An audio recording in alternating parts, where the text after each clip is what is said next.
aujourd'hui de la visite d'État du président de la République Alassane Ouattara dans la région de Béké. Plusieurs chantiers annoncés, notamment la construction d'un institut de cardiologie à Bouaké. Que de désagréments pour les usagers des transports en commun. Les premiers effets de la fermeture de la gare Saint-Jean se font sentir. Plusieurs gares anarchiques se créent dans la commune de Cocody. Enfin, un suspect interpellé au Niger après les attentats déjoués de Niamey. Son appartenance à un groupe terroriste n'a pas été précisée. Bonsoir à tous. Nous sommes ensemble pour 15 minutes d'information sur RTI 2. Meeting de clôture aujourd'hui au stade de Bouaké pour marquer la fin de la visite d'État du président de la République Alassane Ouattara. Que faut-il retenir de cette rencontre? Déjà ce matin, le président Alassane Ouattara a procédé au branchement de l'électricité à Oufouéville. Le chef de l'État annonce d'autres chantiers dans la région, notamment la construction d'un institut de cardiologie à Bouaké, le renforcement de la route Bouaké-Yamoussoukro, la reconstruction de l'agence BCAO de Bouaké et enfin, au niveau de la fonction publique, l'augmentation des salaires à partir du 1er janvier 2014. Et on va justement écouter un extrait du discours du chef de l'État Alassane Ouattara lors de son meeting de clôture à Bouaké. Notre premier président, il avait fait de la paix sa seconde religion. Et nous avons perdu cette paix pendant quelque temps. Mais aujourd'hui, je peux vous dire que la paix est retrouvée à Bouaké et dans toute la Côte d'Ivoire. Le président Bédié m'a apporté un soutien inestimable. Il a organisé une rencontre avec le chef de Baoulé à Yamoussoukro à l'occasion du deuxième tour de l'élection présidentielle et il leur a demandé de m'apporter leur soutien et ce qui a été fait de façon massive. Donc, honorable chef traditionnel, je voudrais vous dire un très grand merci. Le plan Marshall que vous appelez de tous vos voeux a déjà commencé à être mis en œuvre. Oui, les livres blancs que vous m'avez remis dans les différents chefs-lieux de département nous permettront de compléter ce que nous avons commencé. Mais je peux d'ores et déjà vous dire que nous avons investi, dans le cadre du programme présidentiel d'urgence, plus de 21 milliards de francs CFA pour le seul département de Bouaké. Donc je prends l'engagement de reconstruire le grand marché de Bouaké.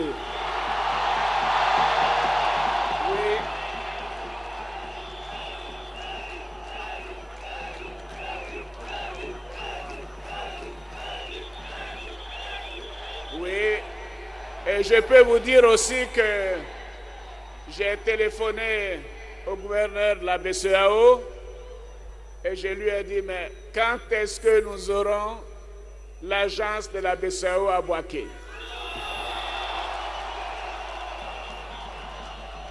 Alors il m'a dit la chose suivante, Monsieur le Président, nous voulions un nouveau terrain que nous avons obtenu.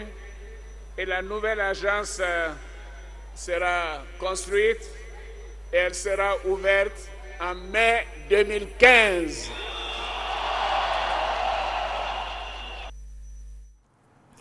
Le président de la République, Alassane Ouattara, est donc rentré à Abidjan cet après-midi aux environs de 17h. Dans la commune de Cocody, des ennuis aujourd'hui chez les usagers des transports en commun.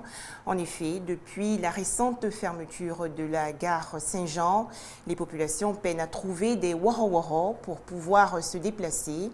À ce problème s'ajoute la création anarchique de gares sur des voies publiques.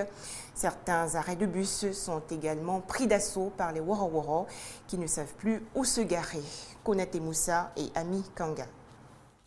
L'entrée de la gare Saint-Jean de Cocody désormais barricadée. L'espace appartiendrait à un particulier. Une situation qui débouche sur la création anarchique de gares et l'occupation des voies et autres carrefours par les véhicules. Actuellement, il n'y a pas de gare. On est obligé de garer nos voitures sur la voie publique pour pouvoir travailler. Aujourd'hui, là, n'importe qui s'arrive, gagne une voiture là, il prend les clients et s'en va. Nous, les chasseurs, nous ne pas trouver un site quoi. Donc, nous essayons de débrouiller pour essayer de chercher pour aller en attendant qu'on nous trouve une place. La gare fermée mais pas relocalisée. En attendant, les voitures stationnent même aux arrêts de bus. Les bus virent souvent parce qu'ils sont très mal garés, donc vraiment ça ne nous arrange pas. Il faudrait qu'on trouve une solution pour eux. Les manières de garer n'arrangent pas les chauffeurs de bus à mieux garer. On marche un peu les taxis. On veut une gare fixe, là où on peut se rendre facilement. Avec cette mesure, la commune de Cocody ne possédera plus de gare de transport urbain. Impatients, les usagers attendent une solution urgente à ce problème. La Côte d'Ivoire s'engage dans la promotion du travail décent. L'Institut national de formation judiciaire et l'Organisation internationale du travail ont signé récemment un accord de partenariat. Le document préconise l'introduction des normes internationales du travail et des principes et droits fondamentaux au travail dans le programme de formation. D'un travail productif, bien rémunéré, assorti de conditions de sécurité et d'une protection dont l'Institut national de formation judiciaire, INFJ, fait la promotion. Une action rendue possible grâce à un accord signé avec l'Organisation internationale du travail, OIT. L'Institut dirigé par Maître Kwasi Broubertin, magistrat hors hiérarchie, forme les magistrats, les greffiers, le personnel de l'éducation surveillée et le personnel pénitentiaire. Ce partenariat permettra donc à l'INFJ de bénéficier désormais de l'expertise de l'OIT dans l'élaboration de curricula de formation initiale et continue en matière de normes internationales de travail et des droits fondamentaux du travail décent. De son côté, le responsable du Bureau international du travail, Benjamin Laclos, entend mettre à la disposition de l'INFJ l'ensemble de ses projets de coopération, notamment le renforcement et la dynamisation de l'administration judiciaire. Jean Fructueux Bako, représentant le garde des Sceaux, ministre de la Justice, des Droits de l'Homme et des Libertés publiques, a félicité et encouragé les deux parties à contribuer à la vulgarisation des normes internationales du travail et à la formation de nouveaux types de magistrats en Côte d'Ivoire. Un commentaire de Laetitia Manglé. Des nouvelles sportives à présent avec l'ouverture hier de la Coupe du monde de Taekwondo à Abidjan. L'événement se déroule pour la première fois en Afrique du 28 au 30 novembre prochain. La cérémonie d'ouverture a été marquée par la démonstration des richesses culturelles de la Côte d'Ivoire et de la Corée. Les temps forts avec Aude Alégbé. Cérémonie sobre pour des personnalités sobres lors de cette Coupe du monde de Taekwondo. L'entrée de la police nationale, le défilé des délégations et la première équipe ivoirienne de taekwondo qui date des années 70 avec Maître Siaka Koulibaly, Gada Frédéric, Karim Akandé, Théo Dossou, Pama Emmanuel et Kone Souleymane a annoncé les couleurs de la cérémonie d'ouverture. Les discours de bienvenue du président Bombachek Daniel et du ministre des Sports Alain Lobognon sont suivis de danses traditionnelles symbolisant les différentes cultures ivoiriennes. Le groupe ivoiro-coréen n'est pas passé inaperçu. La cerise sur le gâteau arrive avec la démonstration de l'équipe Kukiwon de la Corée. Maître Siaka Koulibaly, ceinture noire, 8e dan, n'a pas dérogé à la règle. Superbement vêtu en dobok, le comité national de soutien aux éléphants taekwondoïnes a également joué sa partition. Cette cérémonie a été ponctuée par la distinction au rang d'officier dans l'ordre national du mérite du président de la Fédération mondiale de taekwondo Chou Guon Chou et feu maître Arsène Zirignon. La suite du programme, ne décrochez surtout pas, ce sont les combats par équipe qui, à coup sûr, seront riches en technique. L'actualité au Niger, c'est l'arrestation d'un homme suspecté de préparer 2 attentats d'envergure contre 2 sites stratégiques de Niamey. Les circonstances de l'arrestation de Bédari Moulide, c'est son nom, sa nationalité, son âge, son appartenance à un groupe terroriste ou encore ses objectifs n'ont pas été précisés. Au Niger, le ministre de la Justice annonce l'arrestation d'un homme qui s'apprêtait à commettre 2 attentats à Niamey.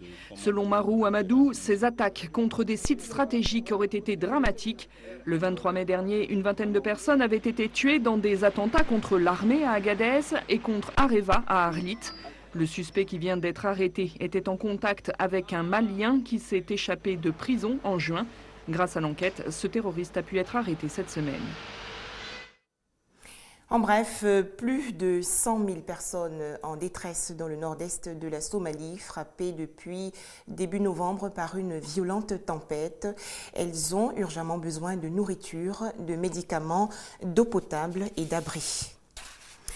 Détention aujourd'hui en Égypte. Les forces de l'ordre ont dispersé des manifestants islamistes, arguant que leur défilé ne respectait pas une loi récente, dont les militants laïcs ont également fait les frais avec l'arrestation d'une de leurs figures. Conformément à la nouvelle loi permettant le recours à la force contre toute manifestation non autorisée, la police égyptienne s'est déchaînée contre les étudiants de l'université du Caire et Alexandrie. Bilan, un jeune étudiant de 19 ans tué et 7 autres blessés. Parmi les manifestants, des pro-Morsi qui s'opposent à des peines de prison trop lourdes contre des militantes islamistes, mais aussi des laïcs venus contester une loi faisant craindre le retour d'un régime autoritaire. L'affaire de l'Arche de Zoé en France, 2 à 3 ans de prison requis contre Éric Breteau et Émilie Lelouch sans retour en prison. Regain de tension en Thaïlande. Des manifestants ont occupé aujourd'hui le quartier général de l'armée de terre et pris d'assaut le siège du parti au pouvoir. Une action pour pousser le gouvernement thaïlandais à la démission. À Bangkok, les manifestants qui réclament depuis un mois le départ de la première ministre Yingluck Shinawatra accentuent leur pression sur le pouvoir. Ils étaient ce vendredi plus d'1 millier à forcer l'entrée du quartier général de l'armée de terre sous les yeux médusés des soldats. Objectif, tester les militaires pour vérifier dans quel camp ils se rangent dans ce bras de fer. Armés de leurs sifflets devenus signe de ralliement, des milliers d'autres ont marché vers le siège du parti au pouvoir et l'ambassade américaine, déterminés à s'opposer à une loi d'amnistie qui permettrait le retour de l'ancien Premier ministre Thaksin Shinawatra. Le sommet de Vilnius entre l'Union européenne et 6 anciennes républiques soviétiques, alors qu'il devait surtout servir à couronner de succès de longues négociations et entériner l'arrimage de l'Ukraine à l'Union européenne, les arguments européens n'ont pas convaincu le président ukrainien.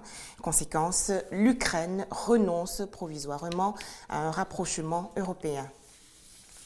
Pas un mot à son arrivée vendredi matin à Vilnius, pas de revirement de dernière minute non plus. Le président Yanukovych est bien là, mais l'Ukraine, principal pays de l'ancien bloc soviétique, ne signera pas l'accord d'association avec l'Europe. La Russie a gagné la première manche à coups de pression et de menaces de couper ses importations avec Kiev. Pour autant, la rupture n'est pas consommée. Pour l'Ukraine, ce partenariat était ouvert et il le reste. C'est-à-dire que cette perspective d'association, c'est d'abord aux Ukrainiens qu'il importe de la vouloir, de la porter. La porte, en revanche, restera toujours ouverte pour les Ukrainiens, à condition qu'ils le veuillent eux-mêmes. En attendant, seules la Géorgie et la Moldavie ont paraphé vendredi l'accord d'association et de libre-échange avec les Européens, avant une signature définitive attendue dans les prochains mois. Écartelé entre la Russie et l'Europe, Viktor Yanukovych assure pourtant que l'Ukraine a bien l'intention de signer un accord d'association avec l'Union européenne dans un avenir proche.